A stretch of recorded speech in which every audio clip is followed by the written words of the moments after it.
Welcome to Do It for the Gram and Enneagram podcast with your host, certified Enneagram coach Milton Stewart, where we do it for the Enneagram, not Instagram. We make moves to improve our lives and those in our community. So I'm pretty excited today. It's 2023. It's the second day, and this episode is, it's for you, but it's for me as well. Definitely, if you just saw the title, you was like, "What? Unapologetically me in 2023? What?" Yeah. So 2022 was a very interesting year in a lot of different ways, and I grew a bunch, no doubt. Discovered a bunch, um, learned, became more clear, gained clarity in different things in my life, deep things, right? Things that I already had an interesting narrative for, but then if you go deeper, it's like, yeah, that topical answer, that surface answer was not the real thing. There's more beneath that. So I was able to uncover a lot of that. So this episode is important because going forward in the podcast, you may see me express myself a little bit differently. Last year, I got a lot of feedback, and if you listen to the episodes I did honoring the women in Enneagram space, I mentioned it quite a bit of times. There are multiple big teachers that I did retreats for. Uh, I was a part of the retreat, and they all were like, Milton. It's like, one, you gotta work on your anger. And, I was like, "Anger? I don't have a problem with anger. I'm not throwing fits of anger and anything like that." They was like, "Yeah, but you're not in a healthy relationship with it, so you don't fully show up." And I was like, "Hold up, wait, what? You don't fully show up." And I was like, "Oh, shoot," you know? And so I had one comment that it felt like, it felt like, somebody say words to you, they don't curse you out or cuss you out, but the words they say to you are so direct. If she's like, "Did I just get cussed out?" And they made a comment that it's like my visual and my audio are off. Like they see how, I guess, where I could be or how I could be doing things compared to how I do them or how I say them. And so it's like I'm not bringing my full self. And it has a lot to do with one, being a black male. That's a big part of it. Growing up in our society, being a black male, there's just so many layers that I don't even have time to explain all the layers on this short episode that I'm gonna do. I believe it's gonna be short. We'll see where it goes. But one of the things is this year, even on the podcast, I am going to unapologetically be more me in 2023. So that means that even when I'm sharing, I'm teaching on working, it's going to come out more straightforward. I feel like, well, I know there's always been a part of me that has really tailored content sometimes to worrying a little bit about what people would think. As a head type, competency is a big thing. So making sure I'm competent in what I do and what I say. So that also, when I'm fixated on being competent, I'm not always fixated on making sure that I deliver straight from a download straight to you. For some of you who understand what I'm saying. So if I'm fixated on that, then I'm fixated more with the ego, right? And so I have to be very careful and watch that, right? But also just be present in the moment, you know, because I look back and I listen to the content that I produced and I did when I did my very first episodes. And that was big growth for me as well as a seven to keep going one, when I didn't just get excited and wake up like, "Oh, a podcast, let me wake up," right? How do I keep going? That's for a 7, that's big, right? I'm no longer excited about it necessarily like I was when I started. So I'll just stop it. Well, I didn't do that. So that's growth for me there. But it's also growth to say, okay, I'm working on this episode and I didn't say everything I wanted to say or didn't come out right all the way and all this type of stuff, and then still be able to produce it because I know it's going to be valuable content for someone around the world. Because we all have a gift that we need to share with the world.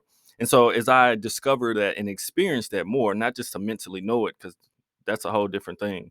Uh, that's easy. Knowing something is actually the easy part to a degree. Being is the part that takes work, consistent work. And so that's the part that I'm working on. So in 2023, I will be more consistently sharing who I am, which will mean I may say some controversial things to a degree for some people, just to be completely honest. And, when you're growing, this is one of the, I think, most important parts of understanding growth is when you grow, s- a lot of times you are so far extreme in some way of doing something or thinking in some way. And for you to grow that next part, it's like when you're really, I mean, you're really trying, you actually go the total opposite way, which is a little too far that way too, right? And so this year, I'm going to be watching and managing that balance. But there may be some moments this year where I go all the way to the other end. They're like, I don't know, Milton, like you got a good point, but I think you may have went a little far. So we'll work with that. And I hope that you can have space for me as I go through this journey of growth and then find my way back to the healthy medium of in any different ends of spectrums or the way it just shared something, right? Because sometimes it's not what you're saying, it's how you're saying it, right? And how it's delivered and how it's landing. And in my mind, I don't think I'll necessarily have a problem with that, but who knows what'll happen throughout the year, right? So I'm just sharing that now because I don't know what is to come, but I know that I am so serious about doing the work, the real work, the inner work, that I'm willing to explore and experiment and try things because I'm serious about being liberated and not being trapped in my ego. And I hope you are as well, because once you get to a certain point in growth and you realize that the old ways are just taken away from your ability to really experience life, to really heal, to really deal with stuff, to really move beyond certain things.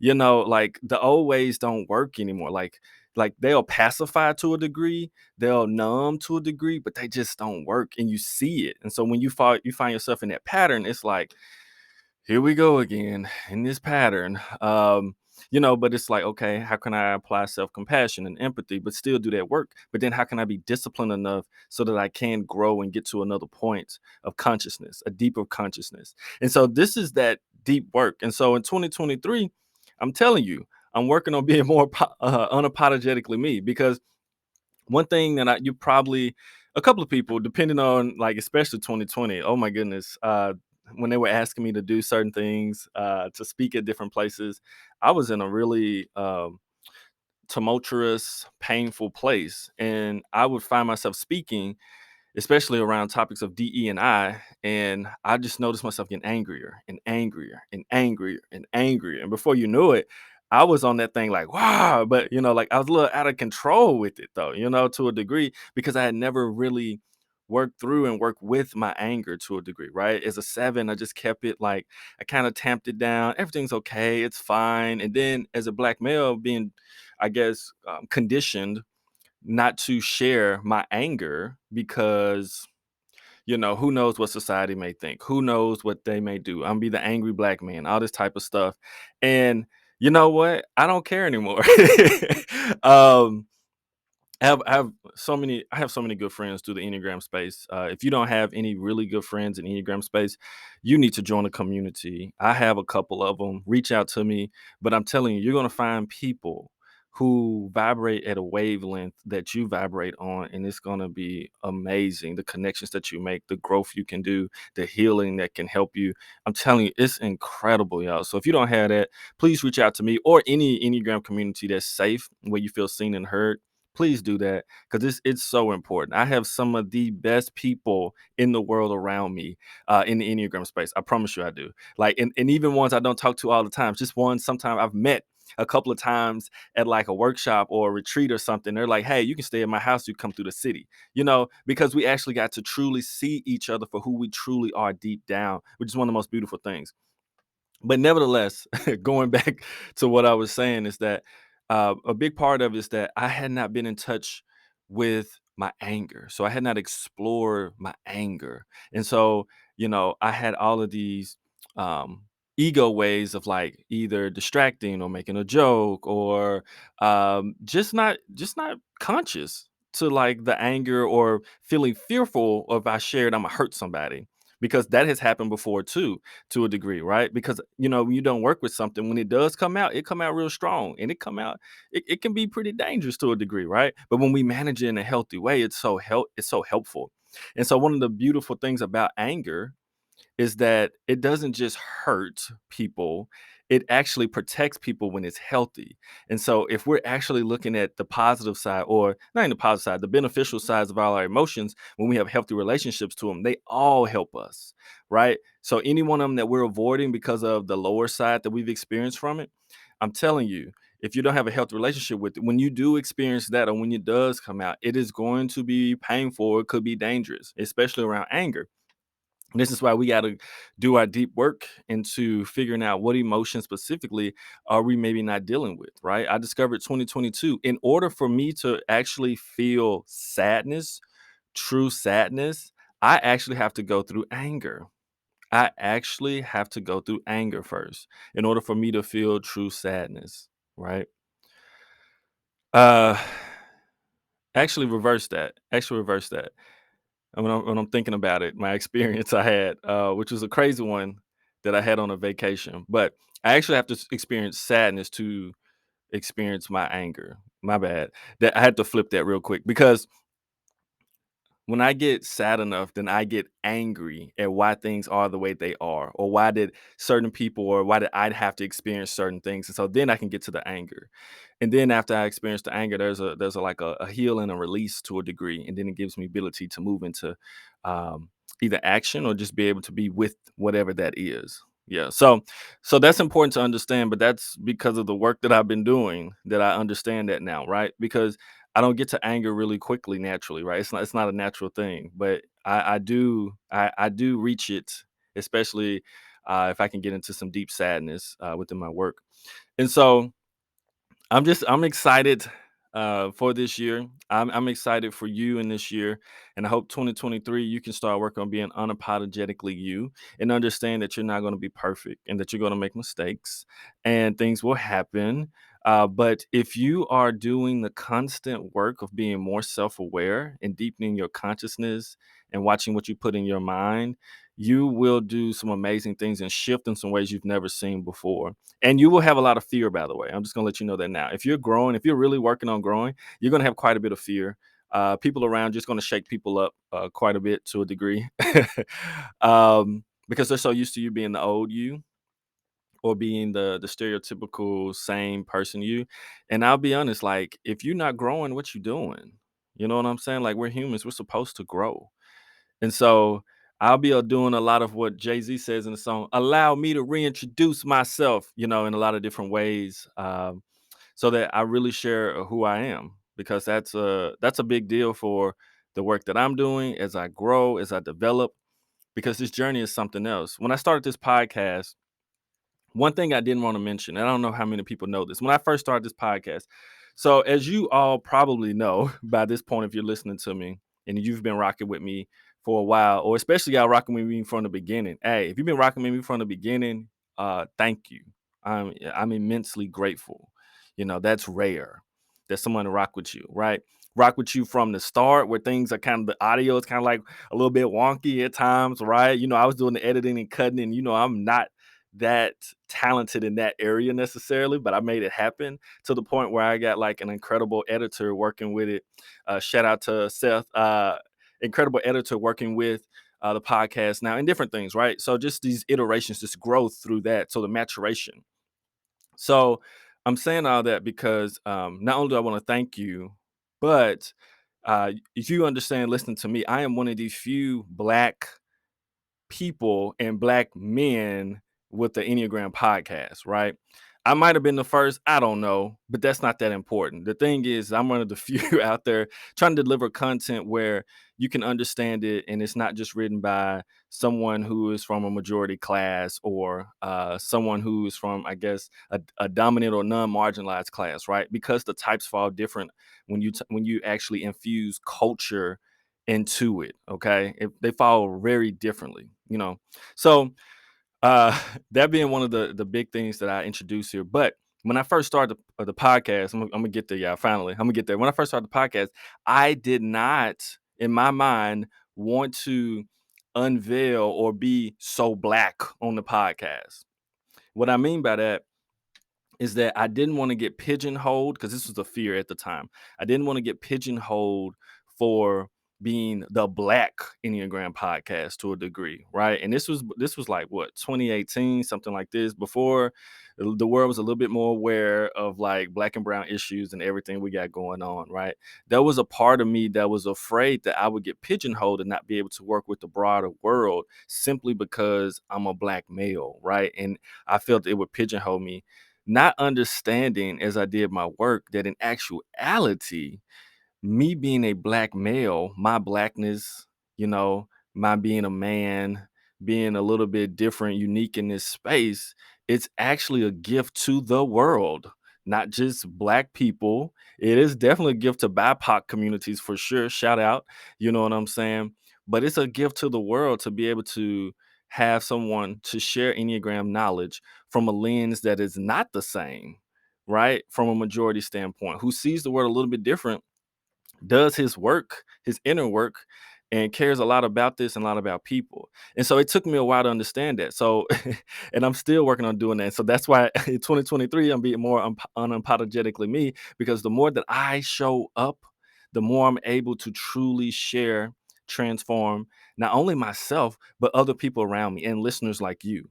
So this is where I am constantly growing. And this is also where I encourage you to constantly grow, because when you start to show up unapologetically you, and what I mean by that, I don't mean come through being offensive and crazy and saying whatever you want off the top of your dome just because you do. Be careful. The ego can get real tricky when you talk about being unapologetic, right?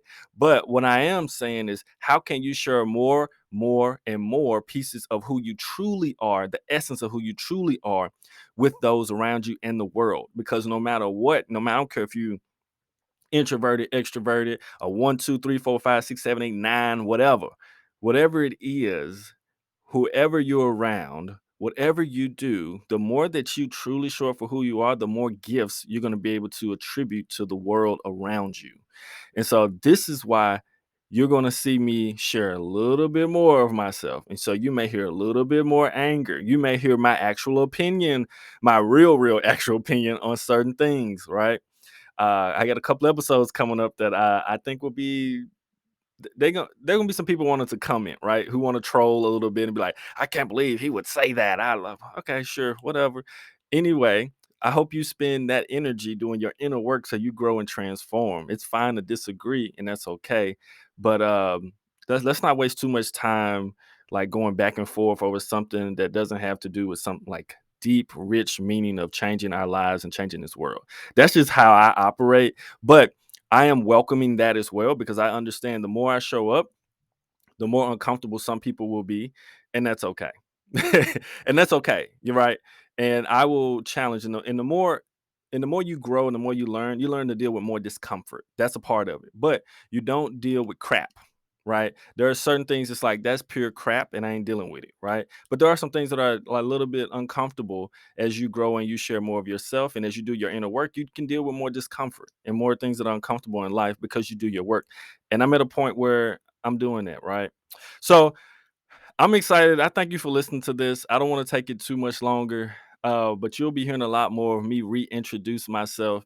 Milton Stewart, black male, born, born to a single mother. Well, raised by a single mother. Let me say that, raised by a single mother. um, from the Memphis, Tennessee area.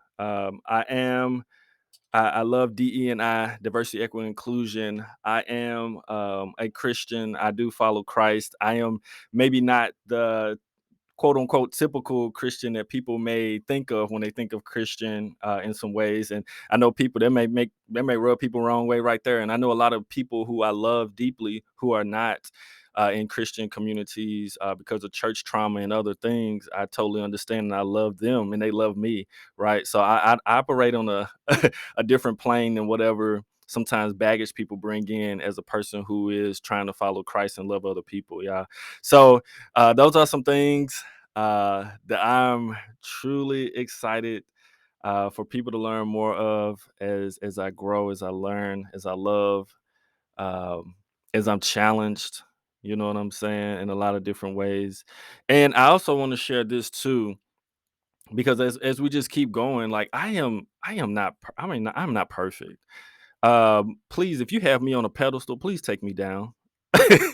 Please take me down. I don't get me wrong. I know a whole lot about the Enneagram. I work really. I do my inner work on a serious level, right? It's an everyday thing for me, and I love helping people develop and change and grow into the best that they can be. And I work hard to do it for all my clients and anybody who's in any program that I'm in. I work hard to do my best to help you, feel seen, heard, and safe in my communities. Like I'm so serious about that. But at the same time, I'm also human, just like you and everybody else, and so I am human. I am not perfect. And so please don't put me on a pedestal. Just saying, I placed Enneagram practitioners before 2020, before 2018. I had a couple of practitioners, great big name teachers on pedestals. I had read their books and I was like, "Dang, these people are dope. Like, man, these people are just ascended to this next level and all this type of stuff." And then I got to see some of them in person, and it wasn't what I thought. I still love them. They're great people. They're doing really good work. But I got to see that we're all human. And so please don't put me on a pedestal. I mean, subscribe, watch, join the programs that I have. Be ready to learn, be ready to get challenged. But please don't put me on a pedestal. Because I'm so far from perfect. I have a lot of work to do. I'm doing a lot of work, inner work.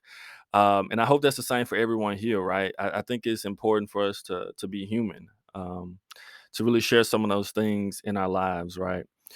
So I know there was a lot, um, and I hope you still rocking with me as I go forward into 2023. Um, because we're gonna dive into some things. We're gonna talk about some good things, and I really want to have the focus of doing the work and learning about the Enneagram, because those are two totally different things, y'all. The work and learning the Enneagram are not the same. Okay.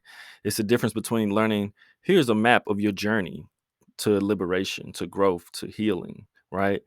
And the actual work is going along that path that's on that map, right?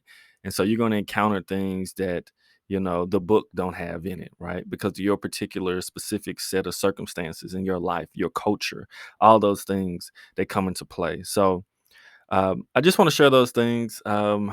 I'm rambling a little bit, but I think this is very important for me and for you to hear as a listener of the podcast and as I grow, right? I love this. Thank you for listening to this point. I'm very grateful, and I'll see you on the next episode. Bye. So, whatever you do, take some deep breaths. Take that into every single day, some conscious breaths that you do. And remember, if your ego is taking over, take a deep breath and do it for the gram. Make a better choice. Do it for the Enneagram. And we'll see you on the next episode. Bye.